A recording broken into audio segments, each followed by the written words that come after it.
How's it going, folks? Before I get to the main meat of the video, please like the this link. It's going to be on the train. The link is for my video on Underworld's channel, next to YouTuber Round 2. Just give me a like, please, and keep me in this competition, especially if you're a subscriber. It only helps to benefit you, as well as myself. So, thanks. Moving on. Today we're going to be talking about quitting the game. Originally this video was going to be me talking about why one would want to quit and why you would not want to quit, and that's like dumb because it's a personal decision and there's many reasons why you would want to and not to. So I put the question out to you guys: why, if you have quit the game and for some reason you still watch YugiTube,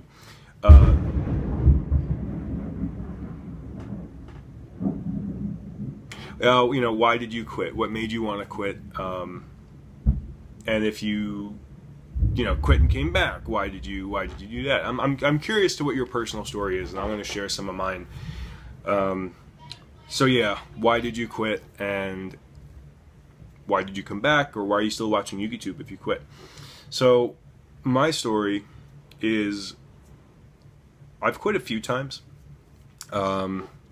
Actually, that's not true. I've taken many hiatuses, and if you've been me since like the beginning of Yu-Gi-Oh! Planet, you've known, because like there have been times where I didn't upload for maybe a year, maybe no less, but I didn't upload a lot, and it's because I just stopped playing the game. Either I went to college and there was nobody that played up there, or whatever, or you just put it down. So you get into other interests, but it kind of drags you back in. It's like a disgusting monster that way.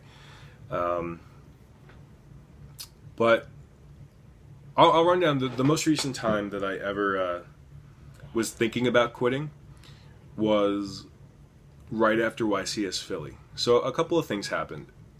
In the main event, I was playing gadgets, and in the main event, I was playing against 2 chain burns in a row in the main event, round 1 and 2, chain burn, and it was ironic because I had made a video about how to prepare for chain burn for a large event, and my friends convinced me, like, you're not going to run into it, don't worry about it, there's such a small chance proportionally that you're going to run into it.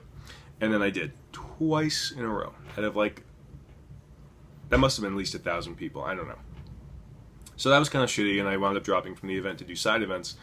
And then I kept getting really close to winning a couple of side events, and it just came down to saggy stuff. I don't know exactly what it was. But it felt that way. And you could say that about any loss, but I'm just recounting my experience.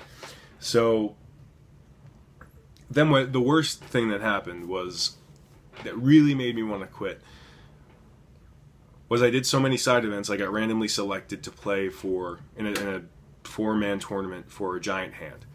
It was just totally random that I got picked. You know, they called my name with a loudspeaker, and I was like, did I get in trouble? Like, it was like a principal calling you down to the office, you know, when you're in like middle school or shit. And, you know, throughout the days, because this is now Sunday, so throughout the days that I was there, I became just disheartened about gadgets, because that's what I was playing. So I basically wound up making Naturias again after they got lost. That was like the first time I had made them again. And it was like a really crappy Plant Synchro Naturia build. It was just garbage. But I basically have a choice when I was playing in this 4-man tournament. I could either play that deck and just stick to my guns. I'm the Naturia guy. You know, this is a big event. Like, I'm going to play Naturias. So I could do that, or I could have played my ex-best friend's deck, because he'd offered it to me. It was, I think it was Hat, but it was like before Hat. It was that is the event that Hat became a thing. So this was like ahead of the curve kind of deal. And I really thought about it, and I decided to play my deck, because, sorry about that, we just had some technical difficulties. So what I was saying was, 4 things could happen. I could have won with my deck, and it would have been amazing and gratifying, and it would have been, hooray, Naturia's won something. They won a giant hand. And Yu-Gi-Oh! Planet won a giant hand. That would have been great. Scenario 2 out of 4 is I win with this friend's deck. And, like, it would have been great. It would still be me playing the deck. It would be me piloting the deck. But it wouldn't have had that same, let me just fix this, had that same gratifying feel for me. Like, I'm like a cartoon character. I love the show when I won. That's my deck, and I wouldn't have won with that. I would have felt like I betrayed what I believe. Scenario 3 out of 4, so we're here. No, here. Will be I lost with my deck, which is what I did. And I really don't feel too shitty about it because I still felt like I stuck to my guns and did what I felt. I made that decision, right? And I have to live with it. And I'm okay with that because I'm an adult and I know what it's like to live with a bad decision. Now, scenario 4 would have been losing with his deck. And that would have been super shitty because then it's me not sticking to my guns, and then on top of that I lose and I don't have the giant hand. And I just was not about to let that happen at all.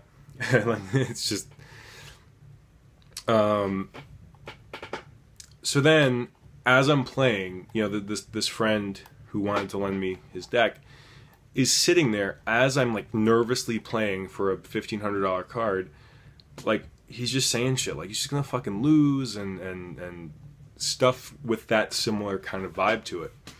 And basically through the events that followed and the drive home, we're not friends anymore. And you know, on one end I'm completely okay with that because he's a bad friend and everything that goes along with that. Like this video is not to like shit on him. This is just informational. But like it's been a positive experience not being friends with this person.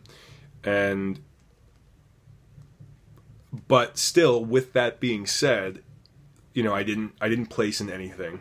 I didn't win the giant hand, and I'm no longer friends with one of my best friends from the past. And no matter how you swing that, that's a shitty weekend. You know, no matter how good it's been since I haven't been friends with this person, it's still a really shitty weekend. I had a lot of fun. I met MCole40, I met Underworld 6667, and just some other people that were really interesting to meet. But statistically, it was a shitty weekend. And after that, at a big event, it's just really, it makes you want to get out of the game. I don't even know why I stayed in after that. It was mostly because of YugiTube and everything that goes along with it. You guys are all right. Now, yeah, I guess in that note, you know, one of the things that kind of really kept me from quitting was I had met somebody at a regional a while ago. It was the first time and still the only time that anybody's ever walked up to me out of nowhere and said, "Yu-Gi-Oh Planet, that's you." And I was just really taken back. It was just really cool. Like, I don't have a big sub base and I'm not huge, and the fact that one person took the time out of their day to walk up to me and just say, "Hey, I really like your stuff," it was really nice. I really appreciated it, and that was awesome. So thank you guys for keeping me from quitting all these years. But you know, I'm trying to think of other times I've thought about quitting, like realistically. But it's all like for the same dumb reasons, like,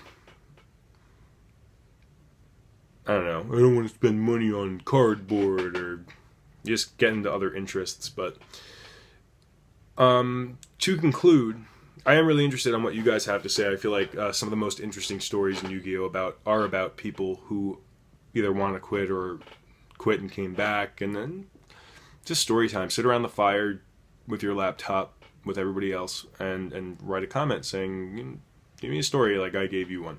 So thanks for watching, fellas. I'll talk to you later.